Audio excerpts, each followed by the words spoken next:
3, 2, 1. Liftoff of In the... less than 2 decades, SpaceX has gone from strapping a tin can to a rocket to becoming the most valuable private company in the world at $400 billion. This isn't just about rockets anymore. Behind that $400 billion figure is something deeper, a new economic model for space.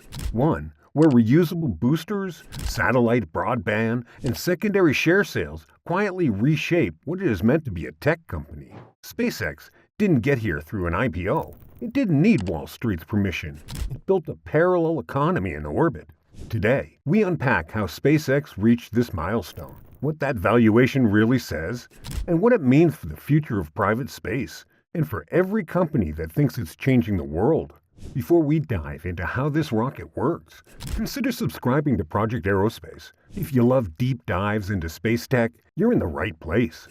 PLC on the countdown net. Falcon 1 is airborne at this time. To understand why SpaceX is now worth $400 billion, we need to zoom out first. It was founded in 2002 by Elon Musk, and it began as a long shot, a private company daring to enter a field dominated by state agencies and defense giants. It is 2 decades in, and it's conducting more than half of the world's rocket launches and supplying satellite internet to over 6 million users across the globe. But this latest valuation isn't just about scale, it's about convergence. In mid-2025, an internal tender offer priced SpaceX stock at $212 per share, up from $185 in December 2024, based on secondary transactions. This marked a $400 billion post-money valuation.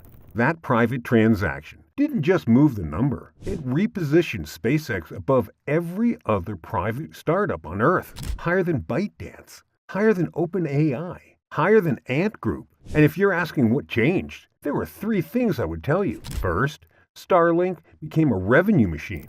Secondly, Falcon 9 made launches routine.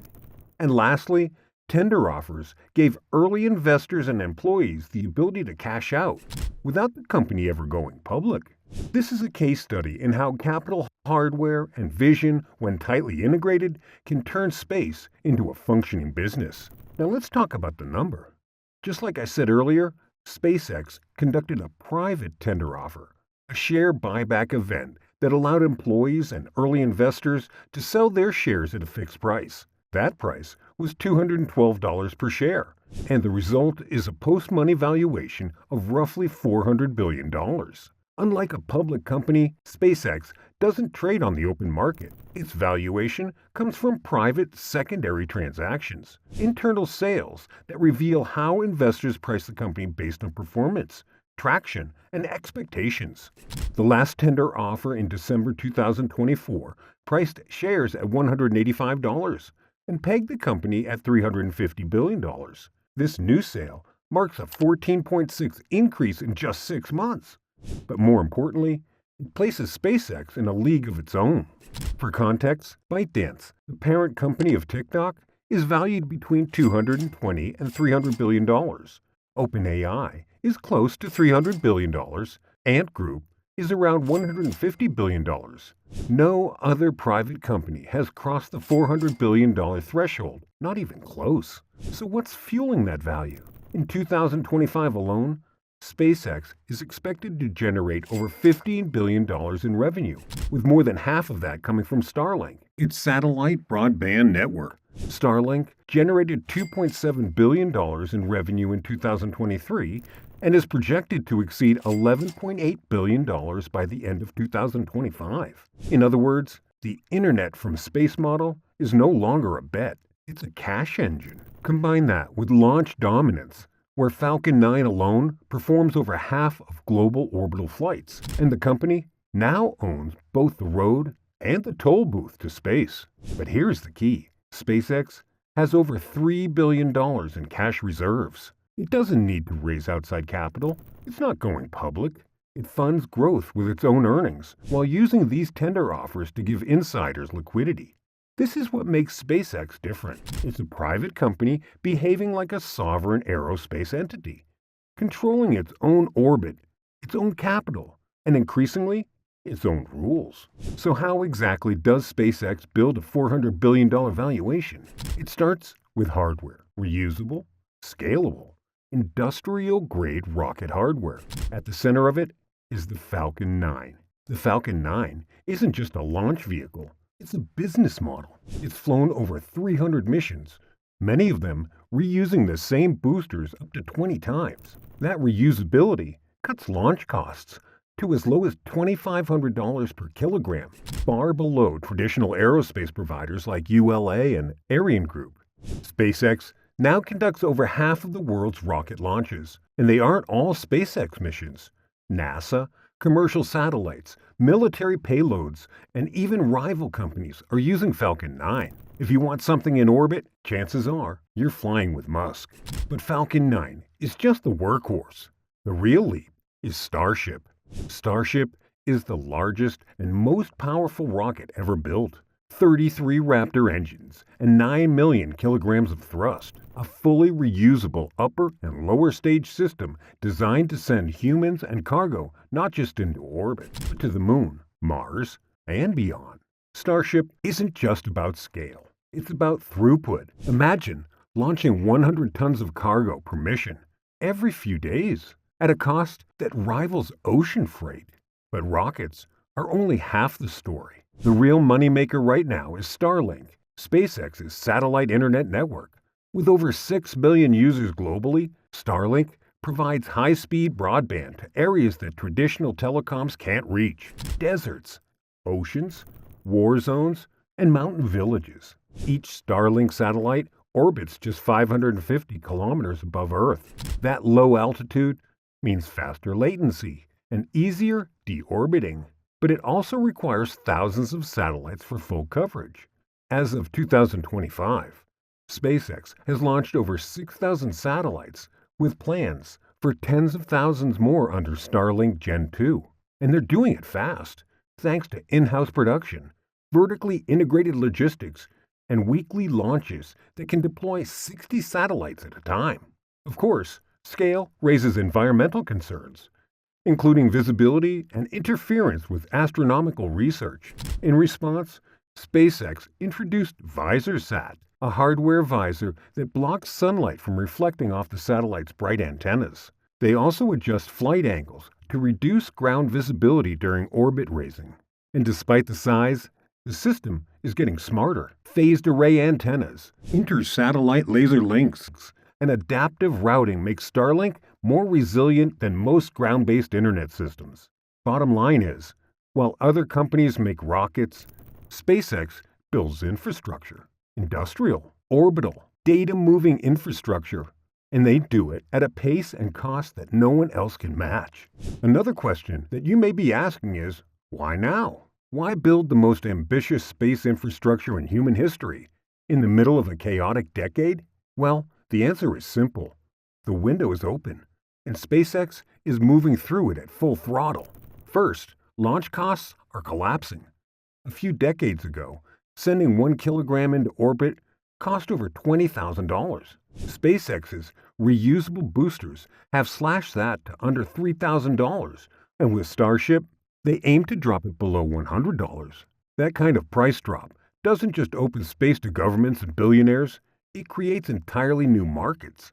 I am talking about space tourism, orbital logistics, point-to-point Earth delivery, Mars cargo, and moon bases. Second, there's a vacuum in vision. NASA, ESA, Roscosmos, they're slow, risk-averse, and underfunded. SpaceX doesn't wait for permission. It builds, tests, blows things up, and tries again. And third, the world needs bandwidth. Starlink isn't some sci-fi side project. It's solving a real, profitable problem, connecting the 2.6 billion people who still lack reliable internet. All you need is a dish, a satellite, and a clear view of the sky. By 2025, Starlink is expected to generate over $8 billion in revenue, more than half of SpaceX's total. And every new user increases the case for more satellites, more launches, more revenue, and more dominance. But the real vision is not Earth. It's what comes after. The founder has made it clear he wants humanity to be a multiplanetary species. That means building the supply chain now, That means proving out orbital logistics, autonomous docking, in-orbit fueling, mass production, all the hard stuff you need to make Mars a real, habitable destination. And even if you don't buy into Mars, the Earth-based businesses alone, launch services, satellite internet, defense contracts, already justify the $400 billion tag. So why is SpaceX doing this now? Because they can. Because no one else will. And because the future of industry might not be on land or sea, but 500 kilometers above your head.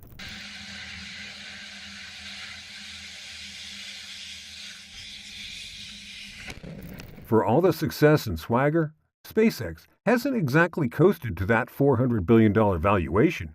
Just ask anyone who watched the Starship test in Texas. You know, the one that ended up in a fireball the size of a city block.